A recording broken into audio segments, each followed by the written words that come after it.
Hey everyone, welcome to Leadership Now. My name is Dan Pontefract. Special guest today. She's an engagement leadership thinker. She's a practitioner. Gosh, she's ahead of her time. It's Céline Schillinger. And she's been recognized multiple times for innovative engagement initiatives in the corporate world, everywhere basically.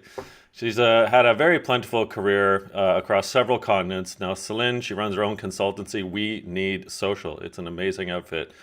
She helps organizations and leaders create value through engagement and leadership, the active mobilization of internal and external stakeholders at the interplay of technology, management research, and living systems thinking. Now, get this. Celine's based in France.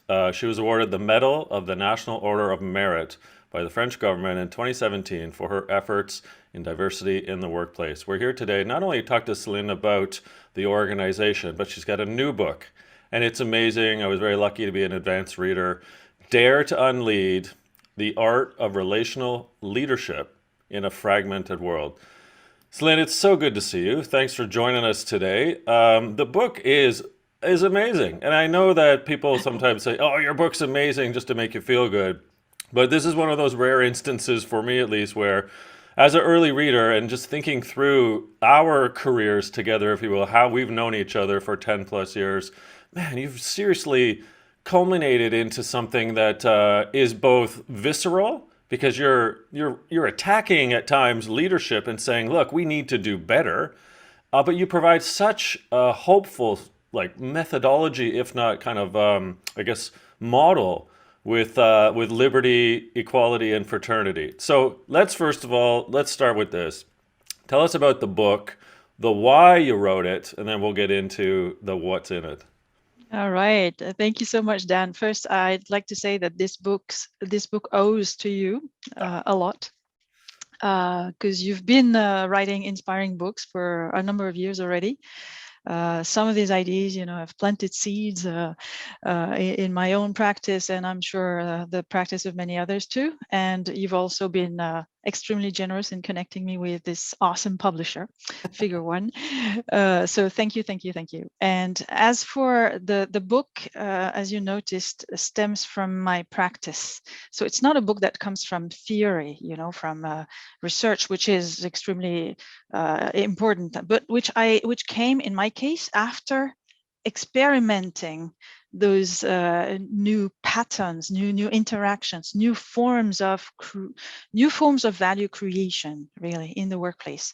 So, and it started a little bit by accident, and then intuition, and then the availability of digital technologies and some, opportunities that were seized, and that led to amazing results. And I thought, oh my God, this is businesses, organizations need to leverage that instead of being afraid or being resistant or simply ignoring the possibilities that open up in the modern world thanks to technology and new aspirations. Also, I believe that it's not just a matter of tech, it's a matter of what people want, how they relate, how they want to relate with one another, changing values, etc. It seems like the whole world has changed except leadership.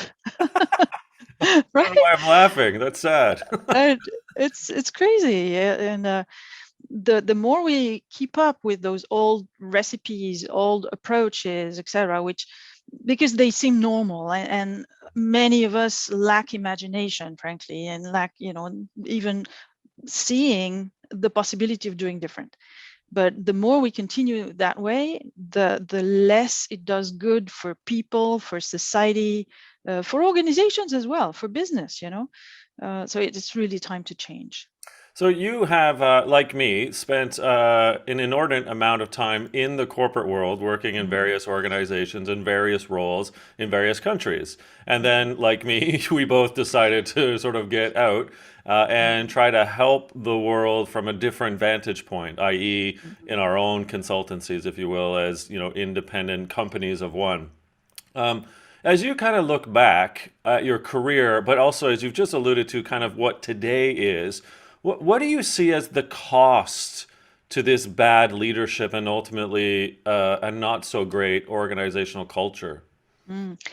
The cost is enormous, is absolutely enormous. It costs us the impossibility to find solutions to our wicked problems that need to be solved urgently, like global warming, those kind of things.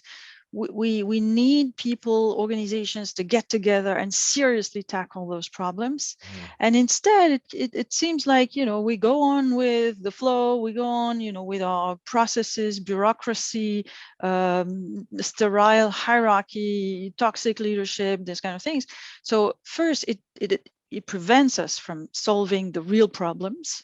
We spend an more enormous amount of time and energy and resources on false problems, things that should not take so much of our time and energy.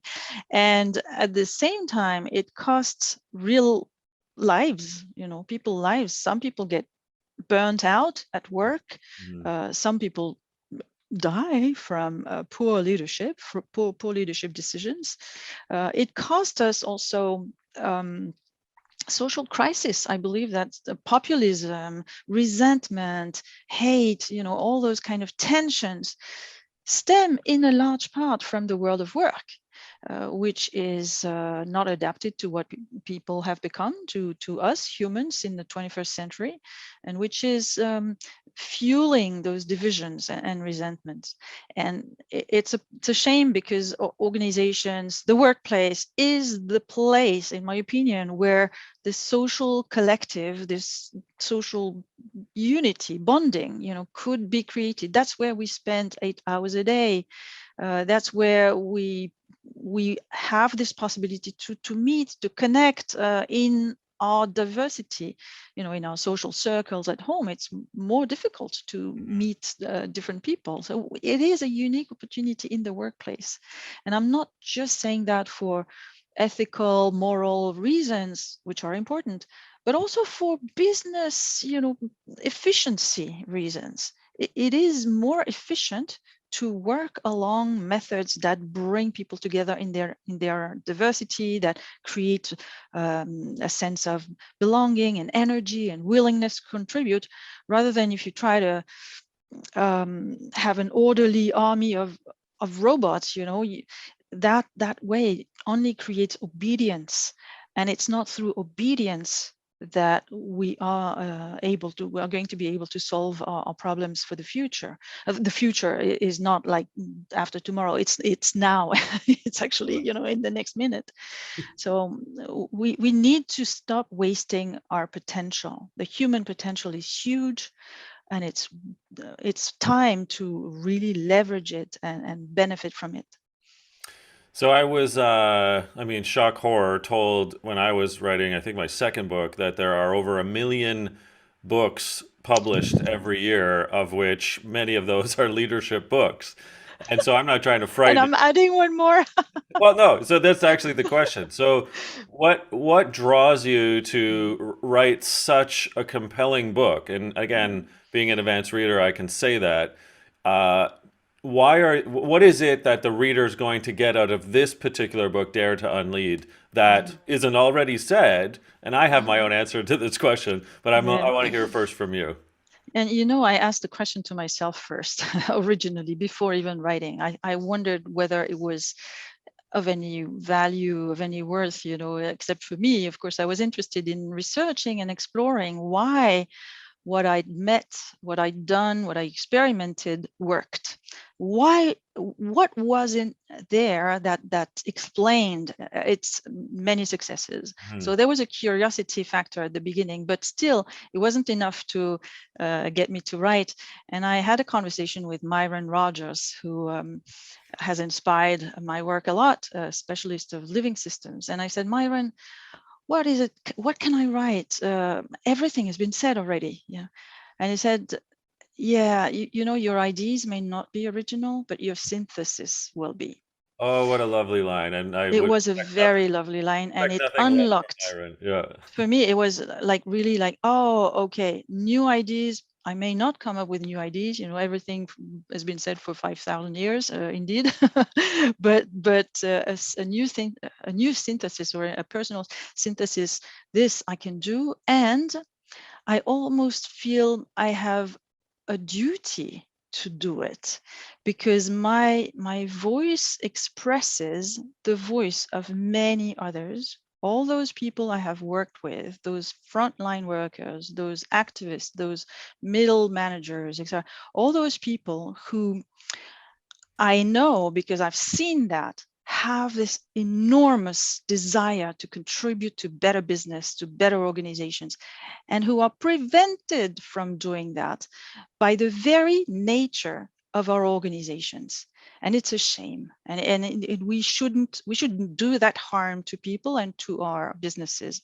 So I'm feeling a responsibility to carry those voices forward, to have them heard, to show the world what is possible with average people. Not, you don't need the superstar, leader, expert, whatever.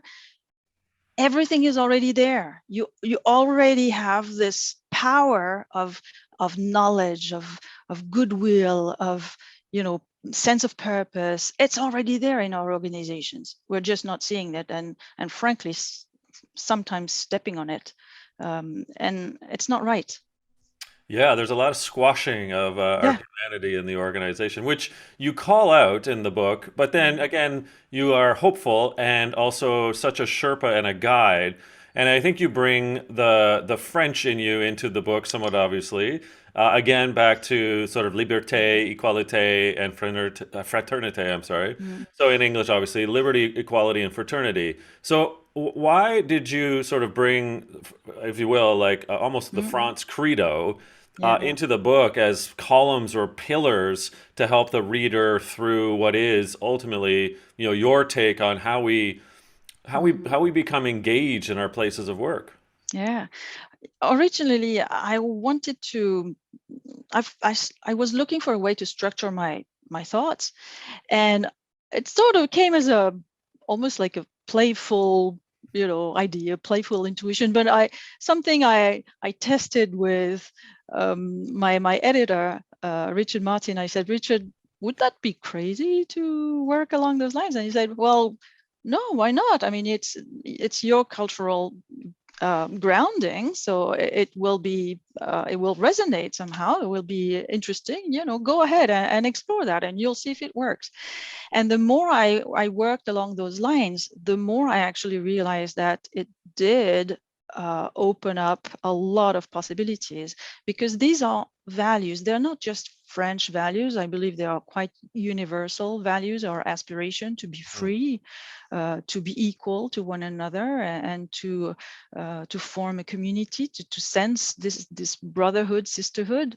I feel they are rather universal. And if you look at the current state of organizations, they are pretty revolutionary, honestly, because liberty, is often seen as a source of chaos, something that we should limit, restrain, constrict, regulate, etc. Equality is not well handled in companies, in organizations, especially when we deal with diversity. It's difficult for organizations to know what to do with people who are so different, who have so different aspirations. So they tend to filter, sort, compartmentalize, Yeah. segment, so that diversity in the end becomes something really manageable. So you end up with the default man, the default manager, and everybody else, and all the richness of this diversity, this pool of people is actually disappears, and is not leveraged as an engine, as a fuel for economic and social progress.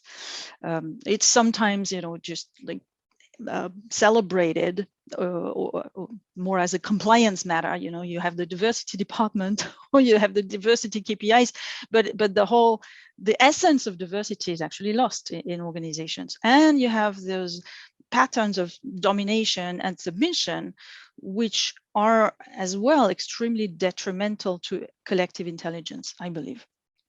And then Well, fraternity is often a fake, we work together, therefore we're a family, which is fake. Nobody believes that.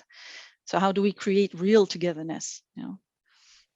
Well, and again, in fraternity, right, you're kind of getting into that shared commitment to that common cause. And you can see it even in these days where, Amazon has seen finally a union membership take place in the United States to the sort of chagrin of corporate Amazon.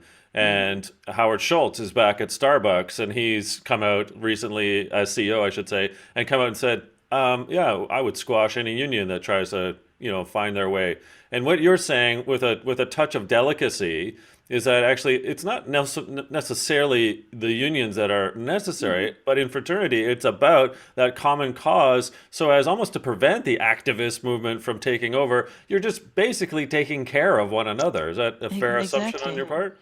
Yes, exactly. I believe there is an enormous amount of insights we can get from activist movements, and instead of putting that away as much as possible, I believe we would benefit enormously from importing that in the workplace, importing the dynamics, the tools, the mechanism of activism. How can we transform our business from an engineering mindset, which is an inheritance from the past, from a mechanistic approach to organizations, into a movement which builds togetherness through action, through common action in the service of a shared cause. I don't think togetherness can be created by words, by communication. I think it's way too shallow. It doesn't work. But common action, joint action, which enables people from all the organization to connect to one another through multiple ways, multiple formats, patterns, etc., is what creates mutual recognition and trust. And it's about building this and reinforcing constantly, because it's a process. It's never done and then you can move to something else. Constantly reinforcing the social capital in the organization.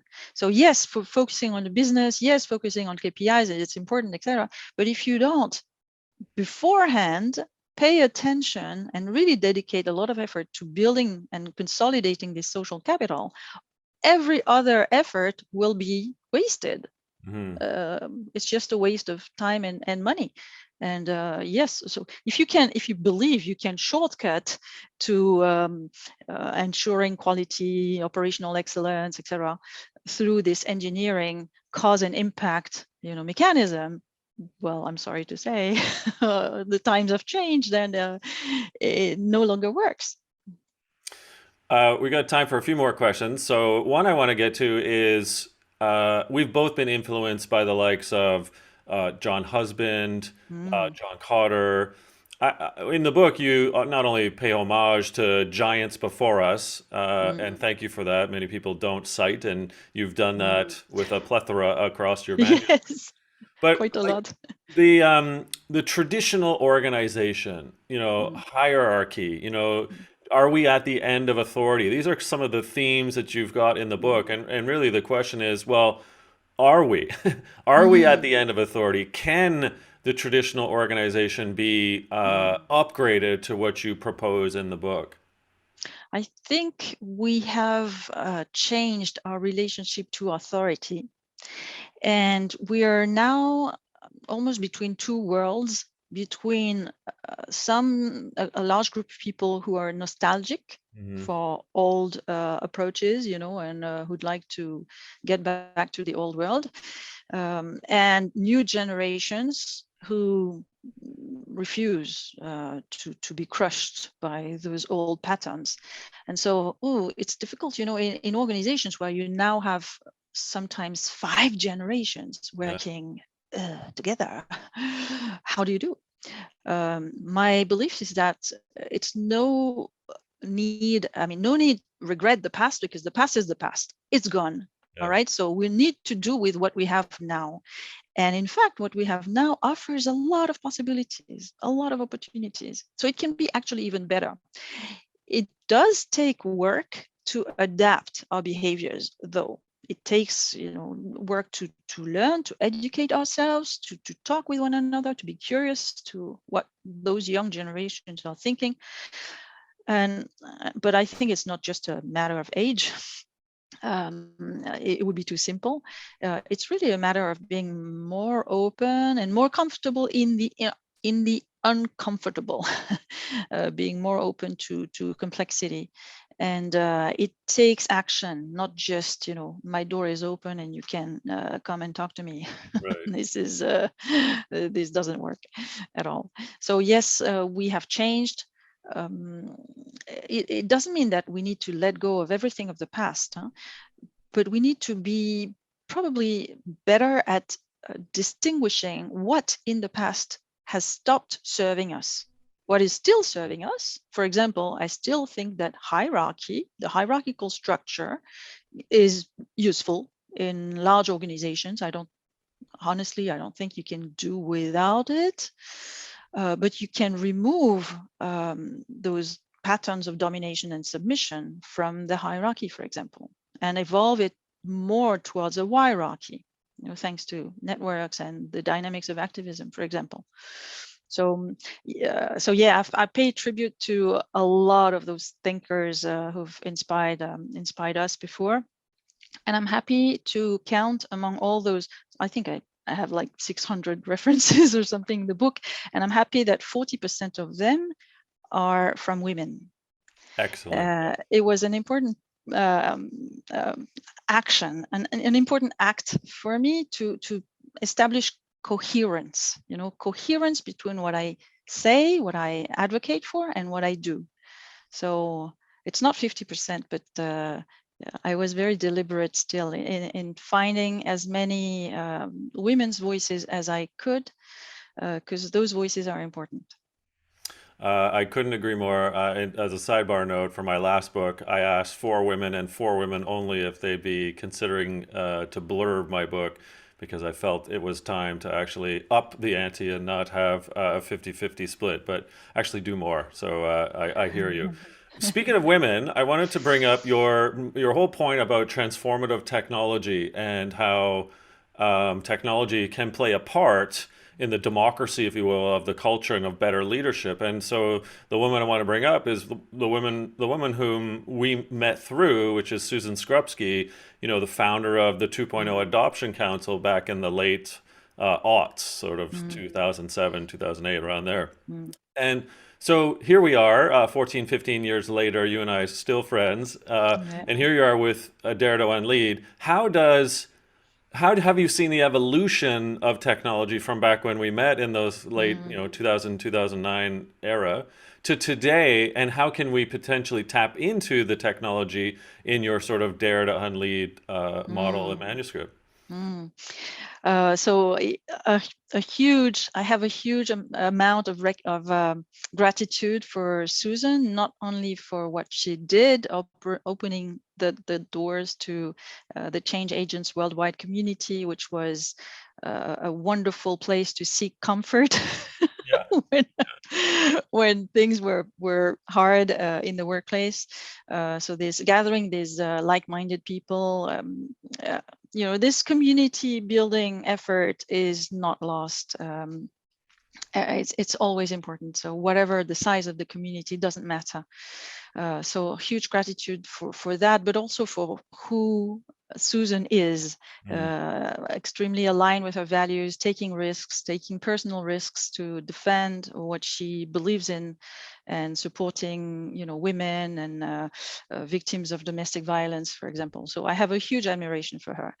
And at that time, when we got together, so I joined the movement in around 2011, when I opened up to this field. So I was already late compared to many of you, but in advance to many other people in large organizations. And at that time, I felt an enormous hope in technology, in particular in social technology. The enterprise social network was seen, and I still believe it is, Yeah. as a transformative technology, not just for the scale of people it enables to connect, but also for the yeah, the transformational effect it has on conversation, precisely getting rid, enabling to at least remove a lot of this domination, submission, hierarchical kind of thinking, the old boys club kind of a communication style, etc. So there was a lot of hope. I believe some of this hope is unfortunately gone now, because the technology, although it is now better, more widespread across organizations, and COVID has helped a lot, but it is still used, unfortunately, in many places as a loudspeaker. As a platform for executives to talk to more people. Elon And Musk could be an example of that from yeah, a so public perspective. creating this dialogue, this flow, this mutual recognition, etc., is not really happening. And you see with features enabled by some of those tech platforms, like posting on behalf of, Yeah. I think it doesn't help really. It's really counterproductive. So it's a shame to see wasted potential. But I still remain optimistic. There are still, but it's always the same thing. Technology should not be at the core of whatever action. It's the purpose. You talked about this, the purpose effect. What is it we're trying to do? And I even read something the other day where somebody said it's not the purpose, it's the identity. Yes, identity is also extremely important. Well, if your purpose is aligned with your identity, you can do miracles. It's fine. And then technology is an enabler. It's not, the starting point of transformation. Otherwise, it will just reproduce, support a continuous reproduction of what you already do, what you already have. It won't be transformational at all. And that's a pity, because it's millions invested, lots of time, lots of energy for very little. But we All can do better. right. So, penultimate question before we find out where we can find more about you. You're walking down the street with someone, you've never met them before, and all of a sudden you say, "Hey, I've just published my first book, Dare to Unlead." What's your snapshot of what this book is about to help inform them of why they might get the book? Earlier today, I went to have lunch with a friend, and I brought this book to show it to him. So I was in the subway with my book, and I was hoping that people would be attracted by this Yeah. beautiful cover and ask me about it, but nobody did. So Well, here's your chance. Here's your yeah, chance, Celine. here's my chance. So Dare to Unlead is a book that talks about new forms, new practices of leadership, which I believe are more suitable to what humans have become and to what businesses expect today. This focus on leadership as an individual skill set, linked to decisiveness, to confidence, that brings a sense of superiority to some people above, sitting above others, I believe is extremely toxic. It's really time to end our romance with leadership, to consider that this very belief is actually fueling our problems. It is part of the problem and definitely not part of the solution. So I offer another perspective on leadership, which is informed by my very practice, together with many other people, hundreds of people globally. So it's not, a French or American kind of thing. It really works globally across extremely different cultures. It works from a senior leadership to frontline worker. So I've seen it work. I've seen the magic that it produces, and I can't wait to offer that to. And by design, I didn't create a framework. I didn't create any proprietary whatever, because it's up to people to invent their what works for them in their context. I'm offering 3 pathways, but nothing limiting, so that they brainstorm, think, reflect, and create. I think it's really time to also end our addiction to solutions, which is also a big part of the problem. So this is not a solution book. It is a reflection starter book.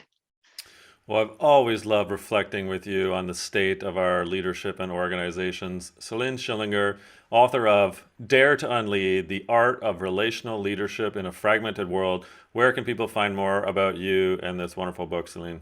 Thank you, Dan. They can find more on my website, weneedsocial.com, and on Twitter and LinkedIn, Instagram, everywhere else.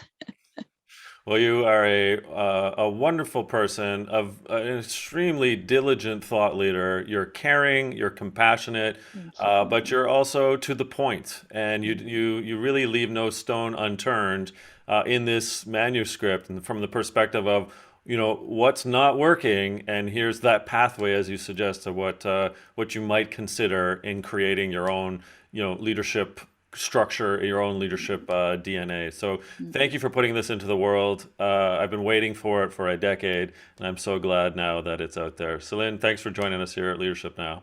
Thank you so much, Dan.